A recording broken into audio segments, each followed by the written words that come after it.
बिस्मिल्लाहिर्रहमानिर्रहीम। अच्छा बेटा, सेकंड हमारा है नेक्स्ट जो है पेकुलर बिहेवियर और रिजेम्बलेंस में ग्रुप नंबर 2 में आता है बेरिलियम, जो अपने ग्रुप से डिफरेंट प्रॉपर्टीज शो करता है। और फिर आगे डायगोनल रिलेशनशिप भी ये शो करता है एल्यूमिनियम के साथ ना। तीसरे ग्रुप के दूसरा मेंबर जो एल्यूमिनियम है उसके साथ इसकी प्रॉपर्टीज मैच हो रही होती। तो इस लेक्चर में हम ये डिस्कस करते हैं। अच्छा, पहला पॉइंट है बेरिलियम के इन। अच्छा, शॉर्ट क्वेश्चन आता है कि ये पेकुलर बिहेवियर शो करते क्यों। तो जो रीजंस आपने लिथियम की बात की थी वही इसी की हैं कि साइज स्मॉल है। उसमें आपने कहा था तीन चार पॉइंट बनाए थे। एक आपने कहा था उसका जो साइज है वो स्मॉल है। दूसरा आपने कहा कि पोलराइजिंग पावर उसकी ज्यादा है। तीसरा आपने कहा कि आयनाइजेशन एनर्जी इलेक्ट्रोनेगेटिविटी ज्यादा है। चौथा आपने कहा कि पोलराइजेबिलिटी उसकी स्मॉल होती है।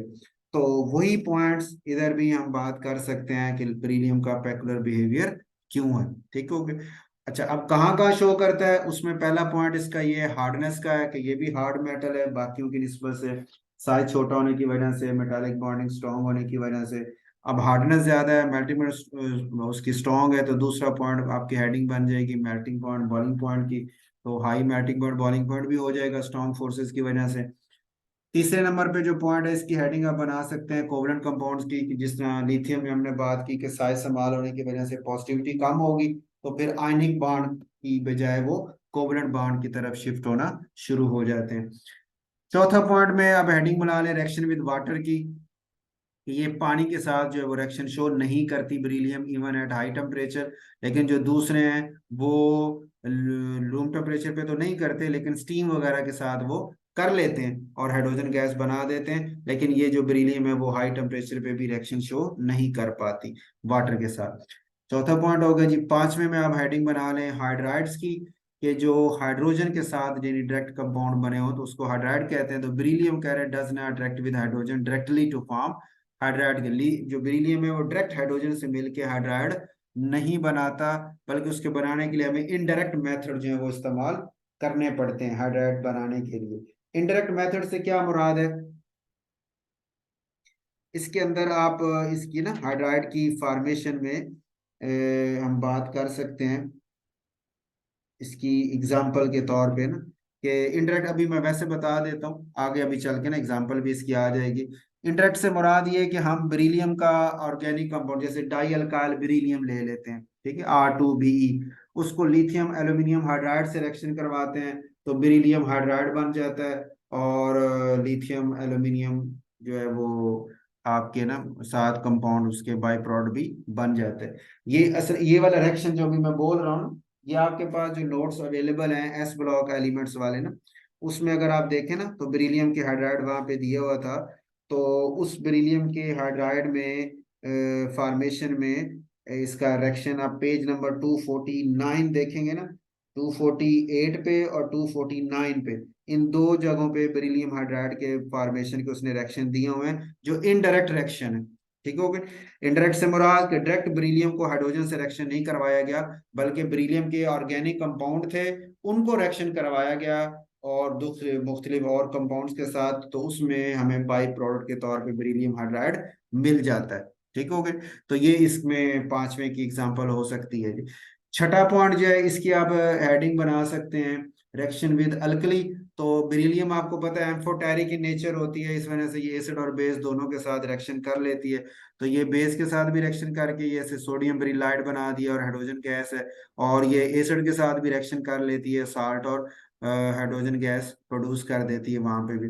बेरिलियम जो है ना एसिड बेस दोनों के साथ रिएक्शन कर लेती है। वजह उसकी क्या है, एम्फोटेरिक नेचर है। जो दूसरी अल्कली मेटल है वो ये नहीं करती क्योंकि वो मेटालिक करेक्टर शो कर रही होती हैं। तो वो एम्फोटेरिक करेक्टर ना होने की वजह से बेस से रिएक्शन नहीं कर पाती, एसिड्स के साथ वो कर लेती हैं।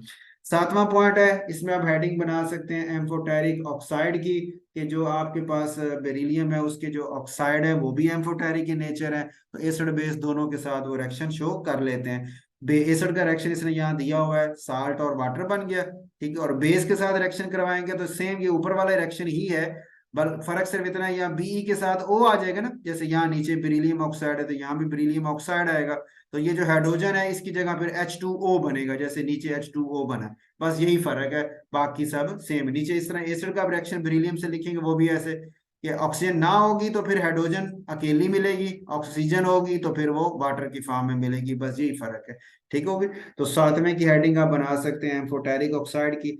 8वें की हेडिंग आप बना सकते हैं फॉर्मेशन ऑफ कार्बाइड जो है ना, या डीकम्पोजिशन ऑफ कार्बाइड के। बेरिलियम जो है वो कार्बन से रिएक्शन करके जो कार्बाइड बना लेता है, उसको अगर आप वाटर में ऐड करें तो वो डीकम्पोज होके हाइड्रोक्साइड और मीथेन गैस प्रोड्यूस करते हैं। अच्छा, अब यहाँ पे ये फर्क आपने ध्यान में रखना है दूसरी मेटल से। मैग्नीशियम का कार्बाइड भी अभी हमने पीछे डिस्कस किया था पिछले लेक्चर में, और कैल्शियम का कार्बाइड भी आपने देखा हुआ है। ये हैं दो कार्बन के साथ ना, जब ये वाटर के साथ रिएक्शन करते हैं तो ये कैल्शियम हाइड्रोक्साइड बनाते हैं और एस्टिलीन बनाते हैं ना, यानी दो कार्बन थी ट्रिपल बॉन्ड वाली, तो कैल्शियम हट की वहां पे एक एक हाइड्रोजन आके लगी तो C2H2 हो गया, जैसे पिछले रिएक्शन में हमने डिस्कस किया था। ठीक हो। लेकिन ये जो बेरिलियम कार्बाइड है वह सिर्फ एक ही कार्बन है, इस वजह से जब इसके साथ हाइड्रोजन आके लगती है तो उसे मीथेन बना देती है। तो ये एमसीक्यू के तौर पे, ये शॉर्ट क्वेश्चन के तौर पे भी पॉइंट आपने ध्यान में रखना है कि बेरिलियम का कार्बाइड जो है वो मीथेन बनाता है, हाइड्रोकार्बन प्रोड्यूस करता है, अल्केन यानी। और जो मैग्नीशियम या कैल्शियम कार्बाइड्स हैं वो ऑर्गेनिक जो है ना, वो एस्टेलिन जो है वो प्रोड्यूस कर रहे होते हैं जब उनको पानी में ऐड किया जाता है। ठीक है जी। 9वां पॉइंट है, इसकी हेडिंग आप बना लें नाइट्राइड्स की, कि जो बेरिलियम जो है वो भी डायरेक्ट नाइट्रोजन सिलेक्शन करके नाइट्राइड बना लेती है, लेकिन इसके नाइट्राइड वोलाटाइल है, कोवलेंट कंपाउंड है ना, कोवलेंट नेचर की वजह से इतना high melting point boiling point नहीं है, तो वोलाटाइल है। ठीक है। लेकिन जो दूसरी अल्कलाइन अर्थ मेटल है वो चूंकि मेटालिक in नेचर है, तो उनमें वो थोड़ा सा आयनिक करेक्टर ज्यादा हो जाता है, तो बॉन्डिंग फोर्सेस भी ज्यादा होंगी, तो उनके बनाए हुए नाइट्राइड जो है वो वोलाटाइल नहीं होते, बल्कि मेल्टिंग पॉइंट बॉइलिंग पॉइंट कुछ ना कुछ रख रहे होते हैं। 10वां पॉइंट जो है, इसकी आप हेडिंग बना सकते हैं कि वाटर क्रिस्टलाइजेशन की या हाइड्रेटेड साल्ट्स की। तो लिथियम साल्ट्स और बेरिलियम हम कहते हैं कैनट है more than 4 molecule of water crystallisation, कि वाटर क्रिस्टलाइजेशन के मॉलिक्यूल अपने साथ जो वो अटैच कर सकते हैं, तो वो 4 से ज्यादा अटैच नहीं कर सकते। लेकिन जो दूसरे हैं वो 4 से ज्यादा अटैच कर ले। जैसे बेरिलियम क्लोराइड का फार्मूला लिखा है ना, BeCl2 साल्ट होता है ना बेरिलियम क्लोराइड, तो उसके साथ 4 वाटर के मॉलिक्यूल अटैच होते हैं, इससे ज्यादा कोई नहीं है। लेकिन मैग्नीशियम ले तो मैग्नीशियम सल्फेट डॉट 7 वाटर आपने पढ़ा हुआ है, जिप्सम भी जिसको आप बोल रहे होते हैं ना, calcium magnesium sulphate dot 7 water. ठीक हो गए। तो वो आपके पास यानी मैग्नीशियम सल्फेट डॉट 7 वाटर तक वो जा रहा होता है, उसके साथ अटैच हो रहे होते हैं। और जो आपका ये है, इस तरह कैल्शियम सल्फेट डॉट 2 वाटर होता है, कैल्शियम सल्फेट का, और आपने सुना ना नेचुरली जो पाया जाता है CaSO4, वो .2 वाटर है। तो मतलब दो भी हैं, लेकिन वो कह रहे हैं मैक्सिमम बेरिलियम के साथ 4 तक जा सकते हैं, 4 से ज्यादा नहीं, और बाकियों के 4 से भी ऊपर ज्यादा वाटर मॉलिक्यूल हो जाते हैं, जैसे MgSO4 .7 वाटर हो गया, और बेरिलियम क्लोराइड के साथ .4 वाटर हो गया। अगर आप इसमें, चलो मैं लिख भी देता हूँ, जैसे BeCl2 हो गया। ठीक है। तो ये .4 वाटर तक जा रहा है।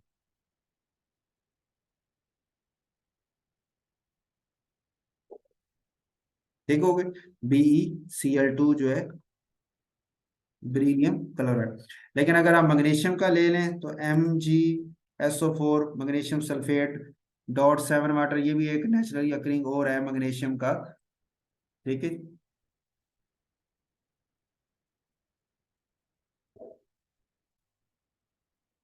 तो इसमें ये आपका .7 वाटर तक वो मालिकूल चले जाते हैं अल्कली मेटल्स के, दूसरी मेटल के साल्ट्स के साथ। तो इसकी 10वें की आप हेडिंग बना सकते हैं कि वाटर ऑफ क्रिस्टलाइजेशन की। ठीक हो गई, 10वीं की हेडिंग ये बन जाएगी। उसके बाद 11 वाला पॉइंट है जी, इसकी हेडिंग हम बना सकते हैं कॉम्प्लेक्स कंपाउंड की। कॉम्प्लेक्स कंपाउंड का मतलब ये है कि जो बेरिलियम के हैं, जिसने नीचे एग्जांपल भी दिया है कि बेरिलियम जो है वो स्मॉल साइज की वजह से काफी स्टेबल कॉम्प्लेक्स कंपाउंड बना लेती है, जैसे BF3 है, BF4 है। ठीक हो गया। और लेकिन जो M+2 आयन दूसरे हैं अदर अल्कलाइन अर्थ मेटल वाले, वो उनके कॉम्प्लेक्स कंपाउंड हैं तो सही, लेकिन वो बहुत कम है, रेयर है, वो ज्यादा कॉम्प्लेक्स कंपाउंड नहीं बना पाते। ठीक है। बेरिलियम जो है वो बना लेती है, ये कॉम्प्लेक्सेशन की तरफ चली जाती है। बाकी नहीं जा पाते। उसकी वजह वही है जैसे वो लिथियम के साथ हमने बात की थी कि लिथियम के वैलेंस शेल में वो 3 4 खाली ऑर्बिटल थे, और हमने कहा वो कोऑर्डिनेट कोवलेंट बॉन्ड बना के आप कम्प्लेक्स बना लेता है, लेकिन नीचे वाले स्ट्रॉन्ग मेटल्स हैं तो वो कोवलेंट करेक्टर नहीं रख रहे, इस वजह से वो कोऑर्डिनेट कोवलेंट बॉन्ड बनाने की सलाहियत भी नहीं रखती अपनी वैलेंस शेल्स के साथ, और वो आयनिक बॉन्ड की तरह मूव कर लेते हैं। तो इसी तरह यहाँ भी अल्कलाइन अर्थ मेटल्स की इलेक्ट्रोपॉजिटिविटी चूंकि अल्कली मेटल से तो कम है, लेकिन अभी भी कुछ है, तो कम्प्लेक्स कंपाउंड अब तो वो बहुत कम बनाते हैं, और ज्यादातर वो कम्प्लेक्सेशन के बगैर ही पाए जाते हैं। और लेकिन जो आपका है, अगर इसकी एग्जांपल भी आप लेना तो जैसे मैग्नीशियम है, ये बॉडी के अंदर एटीपी होता है ना, एडिनोसिन ट्राईफॉस्फेट, बायो वाले स्टूडेंट ज्यादा इसको बेहतर जानते हैं। तो उसके साथ मैग्नीशियम आयन जो है वो कम्प्लेक्स बना के अटैच हो जाता है, तो यानी बहुत फ्यू कम्प्लेक्सेस हैं नीचे वालों के, ठीक हो गए। लेकिन बेरिलियम के बहुत ज्यादा है, इसकी वजह वही लिथियम वाली सेम आ जाती है कि वैलेंस शेल के इसके जो 2 इलेक्ट्रॉन थे वो 2 इसने लूज कर लिए, और बाकी जो खाली ऑर्बिटल थे उसमें इसने नेगेटिव आयंस को ला के कोऑर्डिनेट कोवलेंट बॉन्ड बना के कम्प्लेक्सेशन बना लिए। ये तो बात होगी इसके पेकुलर बिहेवियर की। आगे आ जाता है इसका डायगोनल रिलेशनशिप, जो इसका एल्यूमिनियम के साथ मौजूद है ना, एल्यूमिनियम और बेरिलियम इन दोनों का मैच कर रहा है। इसकी रीजन भी वही है, डायगोनल वही है कि बेरिलियम या पहला मेंबर है दूसरे का, और एल्यूमिनियम जो है वो तीसरे ग्रुप का दूसरा मेंबर है, तो दोनों के दरमियान एक जो ताल्लुक देखें तो वो भी एक तिरछा डायगोनल शेप में बन रहा है, इसलिए इसको डायगोनल रिलेशनशिप का नाम दे रहे हैं। वजह इसकी क्या है, वो वही रीजन जो हमने पीछे भी बात की थी कि साइजेस सेम हो गए और आयन रेडियाई सेम हो गए, जिसकी वजह से इलेक्ट्रोपॉजिटिविटी नेगेटिविटीज भी सेम राउंड अबाउट हो गई, तो उनके फिर बॉन्ड्स वगैरह की प्रॉपर्टीज भी वो भी सेम आ जाती हैं। अच्छा, अब इसमें इसने रीजन भी दी है अलग से कि पोलराइजिंग पावर दोनों की सेम जा रही है, चार्ज टू साइज रेशियो दोनों की वो कह रहा है कंपेरेबल है। फिर स्टैंडर्ड ऑक्सीडेशन पोटेंशियल देखें तो वो दोनों का कंपेरेबल है, एक का 1.70 दूसरे का 1.67 इलेक्ट्रॉन लूज करने की पावर दोनों की राउंड अबाउट है, ठीक है, यानी इलेक्ट्रोपॉजिटिविटी राउंड अबाउट है। तीसरे नंबर पे दोनों के जो है वो इलेक्ट्रोनेगेटिविटीज जो है वो भी 1.1 1.5 बिल्कुल सेम ही आ जाती हैं। फिर दोनों मेटल जो है वो वीकली इलेक्ट्रोपॉजिटिव है, इतनी स्ट्रॉन्ग इलेक्ट्रोपॉजिटिव नहीं है।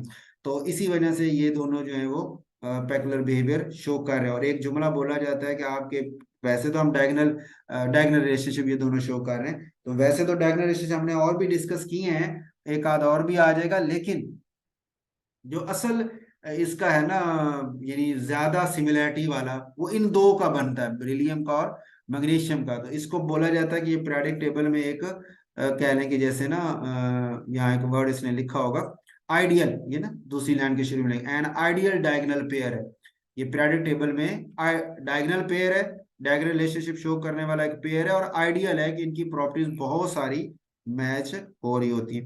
कौन कौन सी हैं जी, उसमें फर्स्ट पॉइंट हमारे पास आता है आपका आयनिक रेडियाई वाला, कि इनके आयनिक रेडियाई जो है वो कंपेरेबल हो गए, हेडिंग बना लें। दूसरे की हेडिंग आप बना सकते हैं एक्सट्रैक्शन बाय इलेक्ट्रोलिसिस, कि दोनों को हम मेटल्स को एक्सट्रैक्ट करना हो, इनके साल्ट्स में से निकालना हो, तो हम उन मेटल्स के साल्ट्स ले लें, उनकी इलेक्ट्रोलिसिस करें, करंट पास करें, तो जो नेगेटिव पार्ट होगा इनके साथ वो एनोड पे चला जाएगा, और ये मेटल पॉजिटिव पार्ट वाली जो है वो कैथोड पे आ जाएंगी और वहां डिपॉजिट हो जाएंगी। आगे उसने एक वर्ड लिखा है in the presence of fluoride, fluoride की मौजूदगी में ये काम करना है आपने।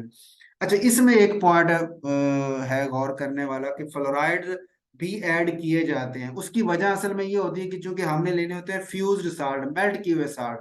तो आपने पढ़ा हुआ है किसी भी प्योर कंपाउंड में जब कोई इम्प्योरिटी आती है तो इसके इंटरमॉलिक्यूलर फोर्सेस को कमजोर कर देती है, जिसकी वजह से उनके मेल्टिंग पॉइंट कम हो जाते हैं, डिक्रीज हो जाते हैं। तो असल में फ्लोराइड ऐड करने का मकसद ही यही होता है कि वो जो आपके पास साल्ट है वो डीकम्पो उसकी जो मेल्टिंग है वो इजी हो जाए, जल्दी मेल्ट हो जाए, जल्दी मोल्टन फॉर्म में आ जाए, और हम उसकी इलेक्ट्रोलिसिस वो परफॉर्म कर सकें। तीसरा पॉइंट है जी, इसकी आप हेडिंग बना सकते हैं एंथैल्पी ऑफ वेपराइजेशन की या हीट ऑफ वेपराइजेशन की, वो दोनों की जो है वो उनके बॉइलिंग पॉइंट पे अगर देखी जाए तो वो कंपेरेबल है, मिलती जुलती है।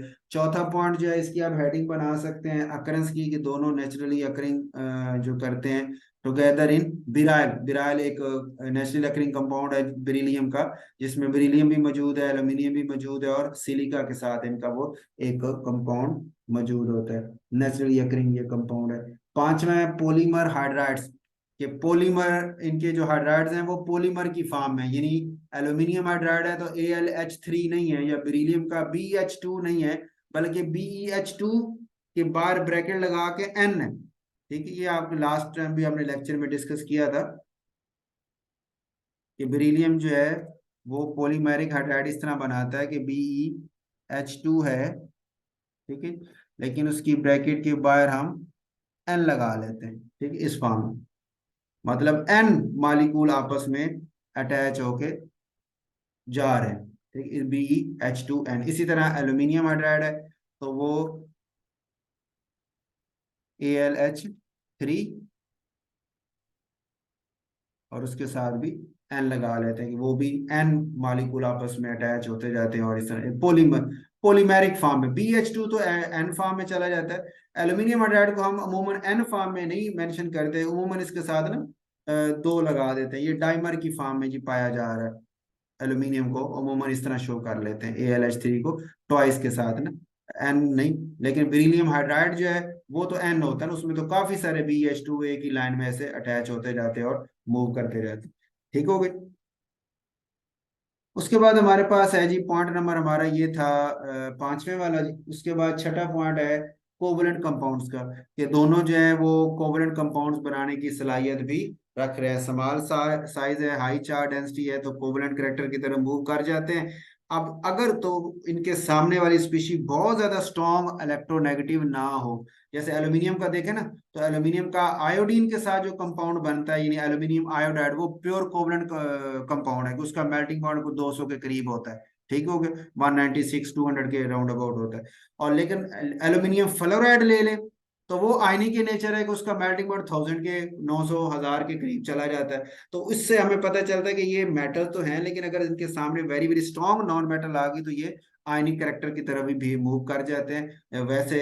और नॉर्मल अगर एलिमेंट्स आते हैं तो उसमें फिर ये कोवलेंट बॉन्ड ही बना रहे होते हैं। ठीक हो गई। सातवां पॉइंट की आप हेडिंग बना सकते हैं इनर टू नाइट्रिक एसिड की, नाइट्रिक एसिड के साथ इनका रिएक्शन नहीं होता। ये आपका इंपॉर्टेंट शॉर्ट क्वेश्चन भी बन जाता है कि जो बेरिलियम है वो और एल्यूमिनियम दोनों क्या करते हैं कि अपने ऊपर ऑक्साइड की लेयर बना लेते हैं। बेरिलियम ऑक्साइड की लेयर या एल्यूमिनियम ऑक्साइड की लेयर उनके ऊपर बन जाती है, जो वहीं रहती है और उनको प्रोटेक्ट करती है और मजीद आगे रिएक्शन शो नहीं करने देती। तो नाइट्रिक एसिड वगैरह जब आते हैं तो वो फिर इस ऑक्साइड की लेयर के साथ उसका रिएक्शन नहीं हो पाता, जिसकी वजह से वो आपकी जो अंदर मेटल है वो प्रोटेक्ट हो जाती है, और वो इनका रिएक्शन जो है वो नाइट्रिक एसिड के साथ अगर शुरू शुरू में थोड़ा बहुत हो भी, बाद में वो खत्म हो जाता है, नहीं होता।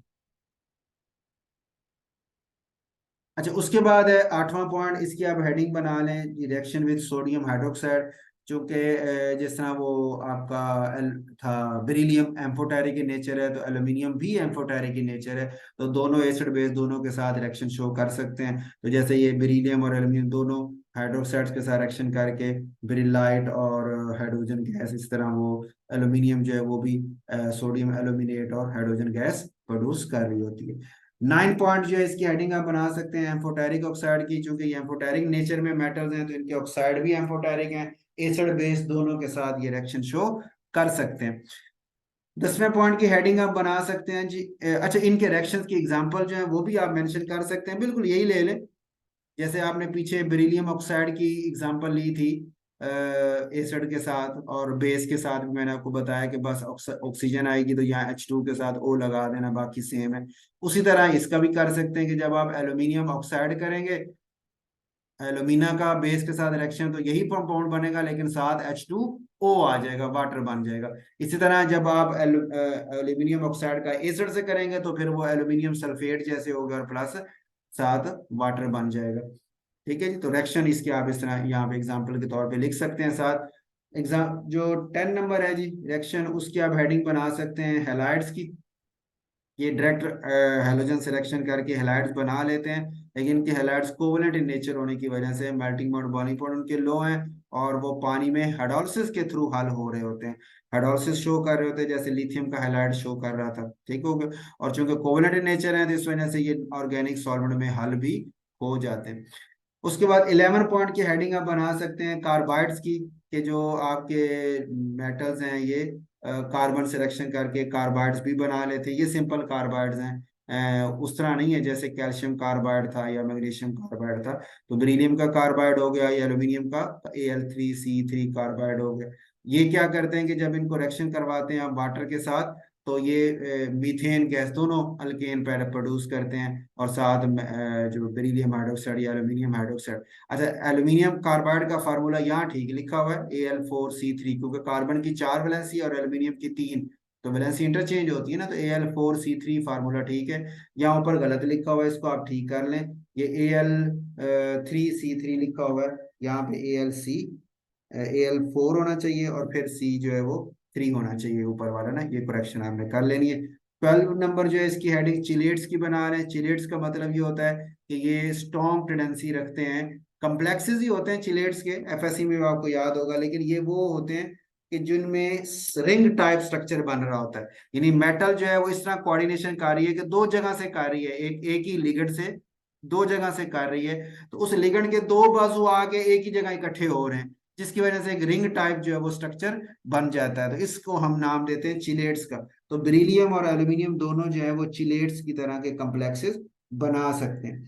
13 पॉइंट जो है वो है जी हाइड्रेट्स की हेडिंग, इसकी आप बना सकते हैं कि जो साल्ट्स इसके हैं, नाइट्रेट, सल्फेट, क्लोराइड्स वगैरह, वो हाइड्रेट्स की फॉर्म में पाए जाते हैं, और पानी में आसानी से हाइड्रोलिसिस भी इनकी हो जाती है, और इनकी हाइड्रोलिसिस जो एक्सटेंड ऑफ हाइड्रोलिसिस है वो दोनों मेटल्स के लिए राउंड अबाउट सेम ही है, यानी दोनों हाइड्रोलिसिस हो जाते हैं।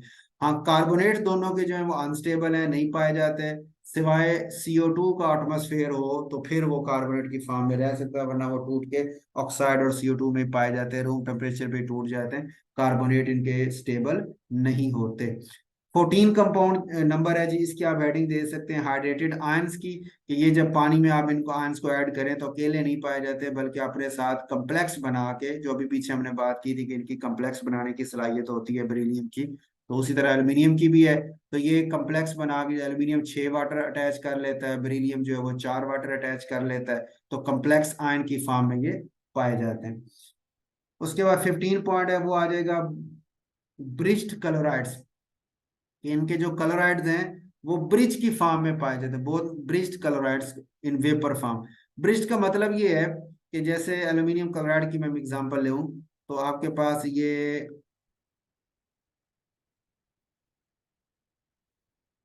ठीक है, ये सपोज करें एक ये क्लोराइड है, एक ये क्लोराइड है, एक ये क्लोराइड हो गया, और सेंटर में आपके पास ये एल्यूमिनियम हो गया, ठीक है, ये एल आ गया, एल्यूमिनियम क्लोराइड आपके पास है। अच्छा, इसी को मैं दूसरा कंपाउंड, दोनों दूसरा इसका क्या है ना स्ट्रक्चर बना लूं, वो ये है, ठीक है। अब इसमें होता क्या है कि ये वाला जो क्लोरीन है, एक क्लोरीन एक एल्यूमिनियम के साथ, दूसरी क्लोरीन दूसरी एल्यूमिनियम के साथ, इस फॉर्म में ना ऐसे इस तरह शो करना चाहिए कि ये क्लोरीन इस एल्यूमिनियम के साथ, ये क्लोरीन इस एल्यूमिनियम के साथ। अब यहाँ तो हम कहते हैं क्लोरीन के वैलेंस शेल में लोन पेयर है जो एल्यूमिनियम के साथ कोऑर्डिनेट कोवलेंट बॉन्ड बना लेते हैं, और ये उसके ऑक्टेट भी मुकम्मल कर लेते हैं, और इस तरह यानी ये एक ब्रिज ब्रिज की फॉर्म में, ये ब्रिज है ना, ऊपर नीचे ब्रिज, दो एल्यूमिनियम को जोड़ के खड़े हुए, इसलिए इसको ब्रिज स्ट्रक्चर्स का नाम देते हैं। ठीक हो गई। उसके बाद हमारे पास है जी 16 पॉइंट नाइट्राइड की हेडिंग के साथ है, ये डायरेक्ट नाइट्रोजन सिलेक्शन करके नाइट्राइड बना लेते हैं, और वो नाइट्राइड को जब वाटर सिलेक्शन करवाया जाए तो हाइड्रोलिसिस के थ्रू गुजर के वो एल्यूमिनियम हाइड्रोक्साइड या बेरिलियम हाइड्रोक्साइड बना देते हैं, और साथ अमोनिया गैस प्रोड्यूस कर देते हैं। ये ऊपर वाले रिएक्शन में AlOH ट्वाइस गलती से लिखा गया, यहाँ पे Be होना चाहिए, क्योंकि बेरिलियम नाइट्राइड का रिएक्शन है, तो ये BeOH ट्वाइस होना था, ठीक है, Al की जगह Be आप कर लें करेक्शन, और बाकी आपका वो डायरेक्शन जो है वो ठीक है। ठीक हो गई। तो ये इस तरह हमारे पास ये मुकम्मल हो जाता है जी, बेरिलियम वाला भी, उसका पेकुलर बिहेवियर भी, और उसकी एल्यूमिनियम के साथ जो सिमिलैरिटीज चल रही हैं।